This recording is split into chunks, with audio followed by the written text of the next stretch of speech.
I have 2 degrees in music. Meeting my wife, Carla, she was a violinist in the orchestra. I played trumpet. We moved to San Francisco, where we lived for 33 years.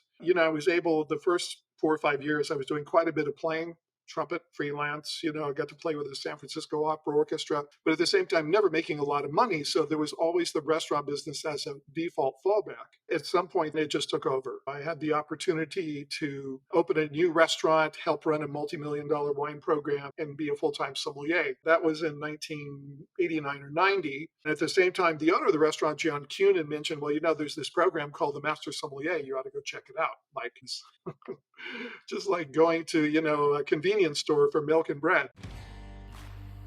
Ciao, y'all. I'm Jessica Dupuy, guest host for a special TEXSOM series on the Italian Wine Podcast, covering the 2025 TEXSOM Conference in Dallas, Texas. Join me in the heart of the Lone Star State as we dive into conversations with key speakers and attendees, exploring career paths, challenges, and the latest trends shaping the wine industry today. This series is proudly sponsored by the Texas Department of Agriculture's Uncork Texas Wines program, which celebrates Texas wine culture by promoting local wineries and grape growers, both in-state and around the world, building a vibrant community around the Texas-made wine. Be sure to subscribe and rate the show wherever you get your podcasts. And don't miss our Texas wine tidbit in every episode. A fun little fact, insight, or story that highlights the people and places behind this exciting wine scene. Well, welcome, Tim Gaiser. I'm so excited to have you on the show. I've known you, I feel like, for a number of years, but this is a different way to get to have a conversation with you and share it with the rest of the world. So welcome. Thanks for coming on the Italian Wine Podcast. Well, thanks for having me. I wonder if you don't mind kind of giving us a little bit of your background as a master sommelier and kind of your work as a writer, wine educator, kind of what you've done within the field of wine. Sure. I think, like many people in the wine industry, I came to wine through restaurants, but my training, there's a lot of people who have been in liberal arts or performing arts. And I was no different. So I have 2 degrees in music. And then the default place to work was restaurants. First job was bussing, tables in a pancake house here in Albuquerque from 6 p.m. to 4 a.m. And then, getting an undergraduate degree in music history, and then meeting my wife, Carla. She was a violinist in the orchestra. I played trumpet. And then going to the University of Michigan, getting a master's in trumpet. And then at the same time in Michigan, bartending at 2 restaurants that had huge wine programs. And that's where I really got interested in wine. And afterwards, we moved to San Francisco, where we lived for 33 years. And, I was able, the first 4 or 5 years, I was doing quite a bit of playing trumpet freelance. I got to play with the San Francisco Opera Orchestra, but at the same time, never making a lot of money. So there was always the restaurant business as a default fallback. And at some point, then it just took over. I had the opportunity to open a new restaurant, help run a multi-million-dollar wine program, and be a full-time sommelier. And that was in 1989 or 90.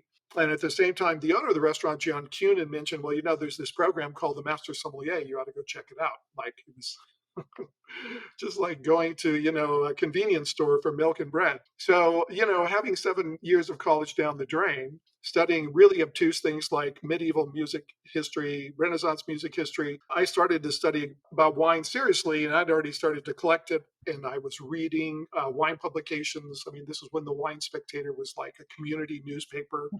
Yeah, and then I took the intro course in 1990 in March and got the highest score on the exam, and was told to be in Chicago 3 months later to take the advanced. And I was a bartender. Certainly, I got a lot of experience waiting tables too. But then I was just told, be in Chicago in 3 months to take the advanced. Wow. And I did, and somehow passed it, which is remarkable because I really had no clue about tasting. Tasting really eluded me for the longest time. And then I took the MS exam 9 months later and passed the theory and service, and then crashed and burned on the tasting. Fortunately, and I'm not exaggerating, it was so bad that I can't remember who all my examiners were. The beta blockers are so strong, I don't remember. I think that's good, And then was so fortunate because I was in a tasting group with 3 brilliant tasters. I mean, Peter Granoff, the late Mike Bonacorsi, and then Steve Morey. And those guys were a godsend because they helped me so much. And then the second year, in 92 when I took the MS, just the tasting, I was able to pass it, even with a bad cold, because the work I'd done. We at the time we had our daughter Maria was about 3.5, and then we wanted one more kid, and Patrick was born in June of 93, 3 months premature too.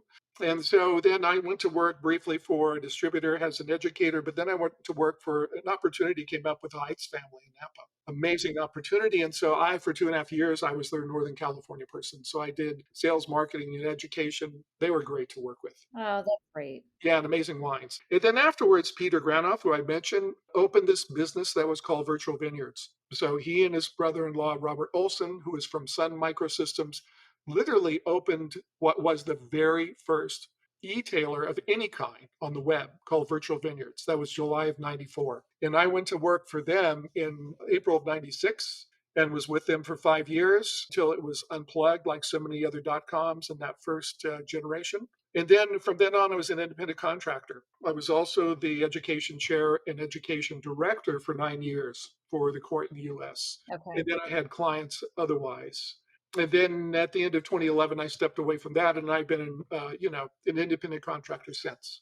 So that's my story. It is a completely unrehearsed, sideways series of career moves. I'll just say. I think that is the story of many sommeliers who have gotten into the industry and fallen in love with wine and found a way to make a living at it. And I mean, and others as well. Like, I mean, I'm very a very similar story of being a history major who found a way to work in journalism and then all of a Mm, sudden figured out that, oh, history and wine actually do connect in great way, many beautiful ways. And I can write about that. So here we go. Let's just like make that all come together. And I think that that's what's beautiful about wine is, who was I talking to the other day? I think it was Jack Mason, who's another master sommelier, saying that, if you're interested in chemistry, if you're interested in anthropology, if you're like somehow wine has a little piece of everything that anyone can grasp onto. yeah. And it's the great binder, if you will. Yeah, it's the connector, and it also touches so many things. Yeah, It's everything from the humanities to sociology to psychology to history to agriculture right, and chemistry, everything. Yeah, it's right. it's remarkable. It really is. It is. Well, I'm just curious, so we can tie this in. Like, how has your journey led you to TEXSOM in 2025? I know you've been a few times before, so that's where I Right. first discovered you. Yeah. Yeah, James Tidwell is a good friend. I didn't go to the first one, but I went to the second one, whenever that was, when it was in Austin at the Four Seasons. Oh, yeah, that was 2006. Okay, well, there you go. So, and then intermittently, as he's needed people to help, for several years, I actually wrote the sommelier competition, that is TEXSOM. Also, just spoken on panels and I've done presentations. And to me, it's the best sommelier festival, or whatever you want to call it in the country, and certainly one of the top wine festivals too, in terms of the quality, in terms of the attendees, in terms of the presenters. I mean, there's really nothing like it. Yeah, I agree. It must be interesting to have been from the very early beginning all the way to coming back even this year, It's certainly evolved as you would expect, but it still does draw in some amazing content, topics to discuss, and then the people to discuss them among. Yeah.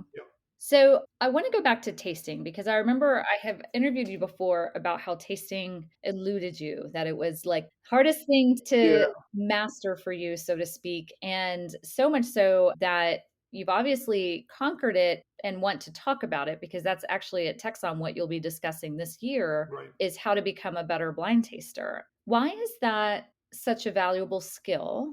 But also for those that are extremely intimidated by it, what are your ways of kind of helping people get past the hump? Well, several different thoughts about that.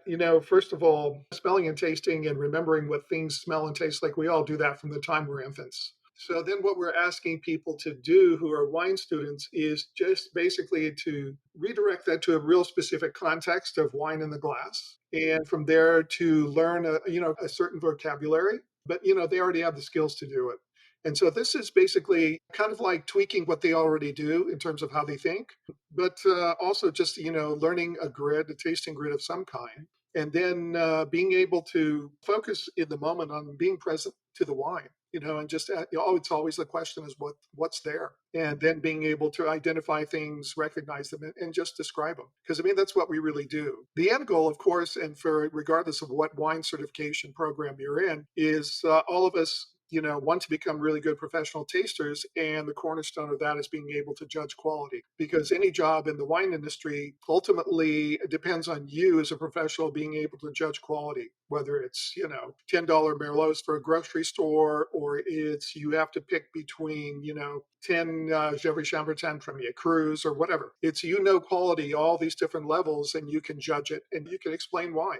I think that's a really important key because I've heard some people say like, oh, I love the whole sommelier thing because if you can blind taste, you've got this great parlor trick, you've got this great opportunity to entertain people with your Yeah, great Jedi skills. And I'm like, well, that's not why they do it. I mean, yeah, it can be fun or it can be, it can be impressive to those that don't see it on a regular basis. But I love that you like immediately went to quality and being able to assess certain things like you said, whether it's for retail, restaurant, being able to evaluate. I feel like I taste with a lot of winemakers who only taste their wines yeah, and they're not used to how to compare what their wines are doing. And if you can give that kind of feedback, those are the things that kind of help build credibility in the wine industry. yeah, absolutely. So, from your perspective, what are some of the key techniques you talked about like deductive reasoning, working with a grid? What are some of the great varieties that you have helped people overcome that can be particularly challenging? Right. So there's a chapter in Message in the Bottle that's called Confronting the Evil Dwarves. Yeah, I love it. And so, yeah, there's a subset of white wines made from semi-aromatic white grapes like Pinot Gris, Albarino, Gruner Veltliner, Chenin Blanc, Riesling, Pinot Grigio, and then red grapes from, relatively speaking, thinner skin red grapes, so red wines. Things like Grenache, Pinot Noir, Gamay, Tempranillo, Sangiovese, maybe even Nebbiolo, maybe not so Mhm. much. But anyway, those wines, many of them look alike. They have similar fruit qualities, but the thing is they all have different impact compounds and different structural sets. And so it's a way of looking at them and differentiating them so that you don't confuse them in a blind tasting. But also in that way, you really get to learn them. And it's all about recognition and memory, really specific kinds of memory. Yeah, I think that's a really good way to say it. I'm curious, from your perspective, what one of the biggest challenges is in teaching people. Like, what are some of the corners that they work themselves into when they're doing some tasting? That's a good question. I think the first thing is, your nervous system can only do one thing at a time. Ah, So besides tasting?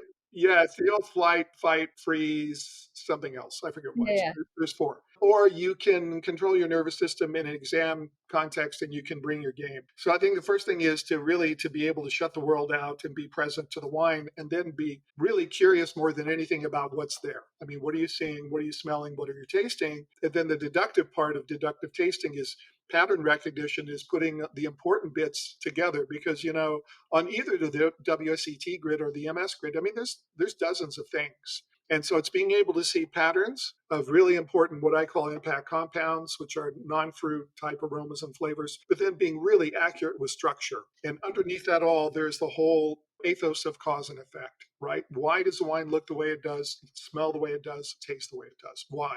And so putting those pieces together, but it's your brain limiting itself to about, 5 to 7 pieces of information and going, you know what, X, Y, Z and all this, this wine has to be Albarino, right? And it does because it's floral, it's got lees contact, it's got phenolic bitterness, and it's got high acid. And yeah, something like that. Or why is it not Gruner Veltliner? Because all the botanical white pepper stuff is missing. yeah. And something I recommend in the book more than once is that you have to taste wines in pairs, because our brains learn quickly in binary. And so to be able to taste wines from those subsets of evil dwarves and taste them in pairs, you learn them much more quickly than tasting them, say, in a flight.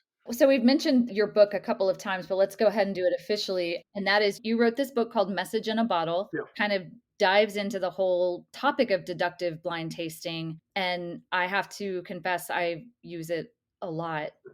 good. I'm glad you do. Yes, and I give it as a gift Well, often good. actually too. Like I'm doing some MW studying and have used that to share with others because it's definitely very helpful to calm your mind and have this, this guide, so to speak, to kind of really revert to. So tell me about that. What made you want to write it? Probably the major impetus was me being so bad at tasting. Okay. That was it, and just feeling really frustrated. I was used to, I was someone who things didn't come easily for, but I was always someone who, if I applied myself to learn something and to do it, I could do it, right? Hmm. So I think Hmm. about playing the trumpet. I think about learning other things, and so blind tasting to me was just really mysterious and impossible, right? Yeah. And the funny thing was, is like many people internally, I'm a visual creature, so I think in pictures and movies. And what the difference between when I actually got, quote unquote, the deductive tasting method versus before is that I didn't know the MS grid well enough to where it lived inside. Ah, So, when you're a tasting grid, and I'll say this at TEXSOM during my first seminar, the grid has to live inside of you. It has to be something where you always know what's next. And it's funny because that's not practicing tasting wine, that's you thinking about it. And I thought obsessively about the grid, especially when I caught a bad cold a few days before the second MS exam. I couldn't really smell or taste, but what I could do is I could internally rehearse my best memories of classic grapes and wines, which is what I did. And at some point, the grid just went inside and it's still there. So if I think about it, like I can think about it right now and look outside and it's the size of a billboard and it's got lights on it, right? So it always lives there. So that's where that's what the grid has to become to someone is they have to make it theirs. And by theirs, they have to be able to see it in their internal IMAX theater. Okay, so that's the first thing. But that also presupposes a couple of things. One, it's a long term memory because you can see it. But two, that means you can explain it, you can teach it. Because it's funny, most people want to get to a place to where they're teaching, which is a great thing. And to be able to do that, you have to know, the tasting method, whatever it is, that well. Okay, so I think that's the first thing. And then from there, the three pillars to me, again, are cause and effect and impact compounds and structure. So if I had to go study for the MS tasting exam again, I would focus on those three things. I would yeah. also practice those subsets of the wines I told you about all the time. And then I would rehearse them mentally, internally, like 5 times as much as I tasted. Because again, still in the moment in an exam, it's all perception, recognition, and memory. So that's what I do. Okay, so that's no answer to your question. But to answer your question, so I wrote the book over a long time, at least 10 years. Okay. And I started writing it in 2005. That's when I wrote the first few chapters of it. And I wrote it, a lot of the chapters were in response to a student or a group of students having problems with something, like having problems assessing acidity in wine, or somebody couldn't smell pyrazines, or somebody couldn't, the aroma was so strong that they couldn't smell anything else. So then I would work on it individually, but I would also, I mean, I have, this community of amazing tasters, all the other messes, and I would farm out questions and say, hey, what are you doing? What works? And so then I started a blog after I stepped aside and Shane Bjornholm took over the education director. He's done a brilliant job. And I started to write a blog. And the intent of the blog was to write a tasting book. And I said, oh, I could do this in 3 years. And 3 years turned into 10. And finally, in 2020, when life came to a screeching halt, I was able to assemble it and then write the last several chapters. Yeah. Okay. Okay. Well, it's an extremely helpful book, and I'm grateful to have it selfishly. And anyone who's studying should be able to have it. I think that it's interesting too, because when you consider the early 90s, when you were kind of getting into everything, I want to assume because I wasn't doing it then, but there seemed to be a different level and abundance of resources people can use for studying wine, whether that's for the Court of Master Sommeliers or for WSET Master of Wine, than there were back then. And I'm curious, kind of how you've seen that evolution happen. For me, like I feel like what your book did was fill a need, fill Mhm. an empty space that didn't exist. Well, yeah, back, we had to use books, number one. And then we had to find the books, There number was no two. guild song. Yeah. Yeah, yeah, there was no Gilsum and there was no internet actually. Yeah. And also the books had conflicting information and sometimes we would end up writing, consortios or writing wineries in France or whatever just to get answers. And certainly if we could visit, if we go to Europe, we could. But the thing is that you have this proliferation of information, plus you have a wine world that's expanded exponentially. Yeah.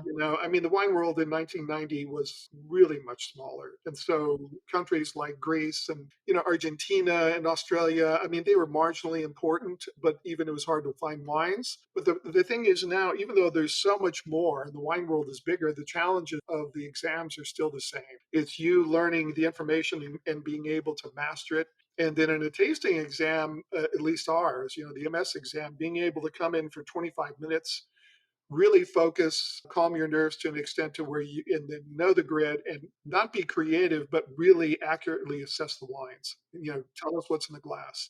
And so that challenge is never changed. But at the same time, it's like an audition.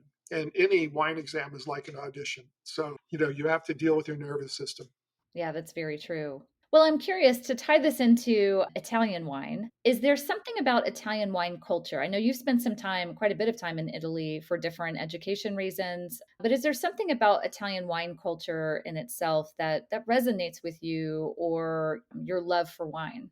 Yeah, I think, I don't know, it's kind of tough to pry it apart. First, we were talking before we started recording, and I said, yeah, if there was one country I would, spend the rest of my life eating and drinking in, it would be Italy, hands down. I'm not sure that you can pry apart the food and wine from the rest of the culture. I don't think you can do it because it's so deeply embedded and it's been embedded for like Yeah. centuries, Yeah. millennia. And also the regionality.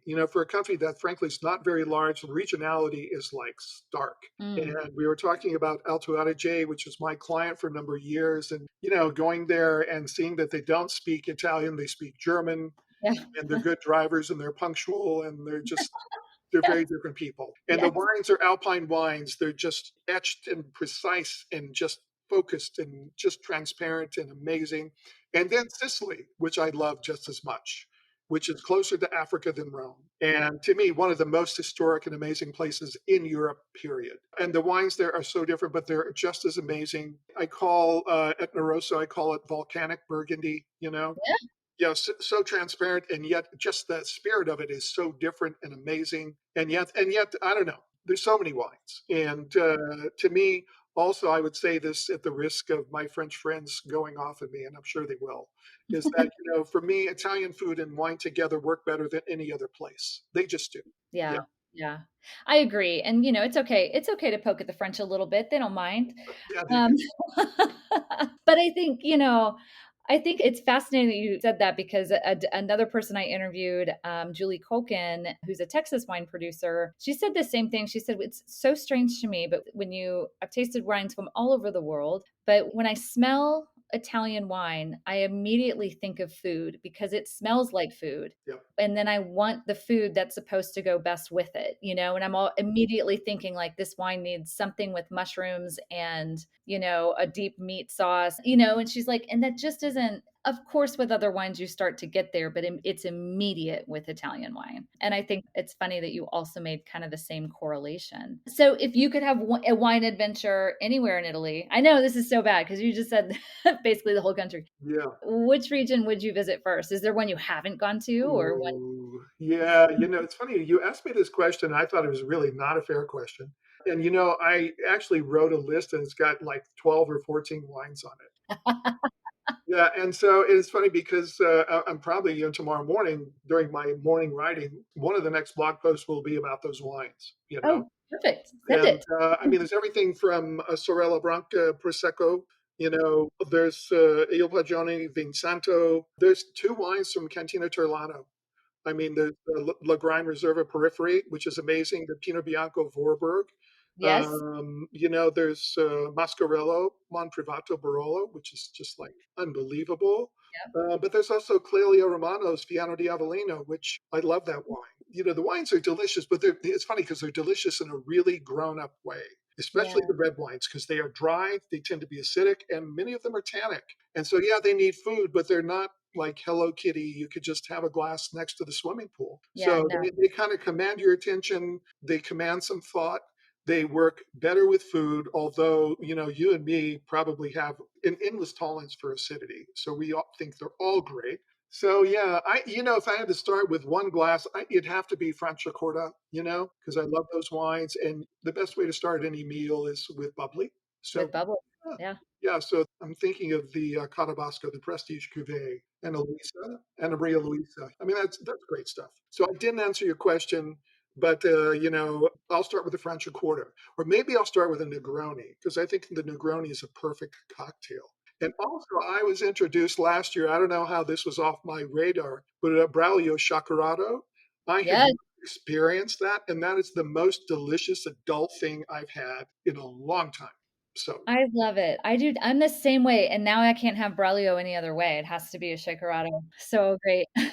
Well, I think what we've at least determined, since this is an interview leading up to TEXSOM, is that we should grab dinner while we're at TEXSOM and have all of these things. yes, that would be great. Yeah. At least cross them off the list. Yeah. Well, just before we sign off, I want to be able to mention, so Message in a Bottle is the first book that you've written and is an extremely valuable resource. But you also recently just put out in 2024. When is it released? Yeah. December of last year. Okay, Strong Water. So can you tell me about what that is? Yeah.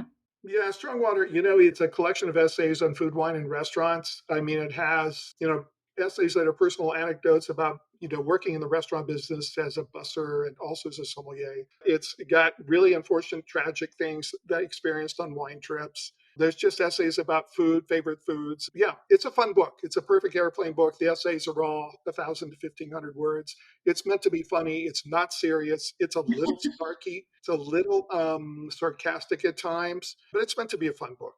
Oh, that's good. Well, I have it on my desk. And as I mentioned to you, I haven't really been able to read much for my own personal interests in a while because I'm working on a book as well, but I will get to it. And I wonder if you could just let us know, where can people find either of these books, and where can they find you if they want to learn more about, like, your blog that you mentioned? Yeah, so both the books are available on Amazon. If you can also order them from Ingram Spark. My website is just my name, timgaiser.com. The blog is there. Okay. I also I'm publishing either a blog or a Substack, and my Substack is called Hits and Missives, and that's all the non-wine things. Because, I write every day practically. And so, and it's not always about wine. Could be about classical music. It could be, raising kids. It could be life in New Mexico. It could be a lot of stuff. So, yeah. I love it. Well, Tim, thank you so much for spending the time with us. And I look forward to sitting in on your tasting seminar at TEXSOM and learning more, and also just getting to catch up. I will see you there. Yeah, look forward to seeing you there, and look forward to TEXSOM too. All right. Thanks so much. Take care.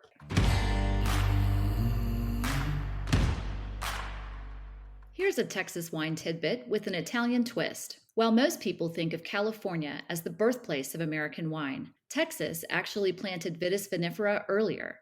Back in the late 1600s, when Spanish missionaries were making their way north from Mexico, the very first vineyards were established in what's now El Paso. But by the 1800s, most of those early vines had vanished, except for one, a 200-acre vineyard near Laredo, planted by Italian immigrants along the Mexican border. It was a small but meaningful reminder of Italy's agricultural spirit making its way into the Texas frontier. About 320 kilometers north in Del Rio, another Italian name would leave a lasting mark. In 1883, Frank Quaglia, a northern Italian immigrant, settled in the region and noticed wild Lenoir grapes growing along the Rio Grande. Inspired by his winemaking roots back home, he took cuttings and planted them in the area's calcium-rich, loamy soils. That vineyard became Valverde Winery, named for the county, and it's still standing today. During Prohibition, the winery served by producing sacramental wine for the churches, and now, more than 140 years later, Valverde is operated by the fourth generation of the Quaglia family, making it the oldest continuously running winery in Texas. Though Italian immigrants never settled in Texas in large numbers like they did in New York or California, their impact is unmistakable, from early vineyards near Galveston and the Brazos Valley to family farms that quietly carried on winemaking traditions even through difficult times. So the next time you sip a glass of Italian wine, remember, there's a little piece of Italy living on the vineyards of Texas too.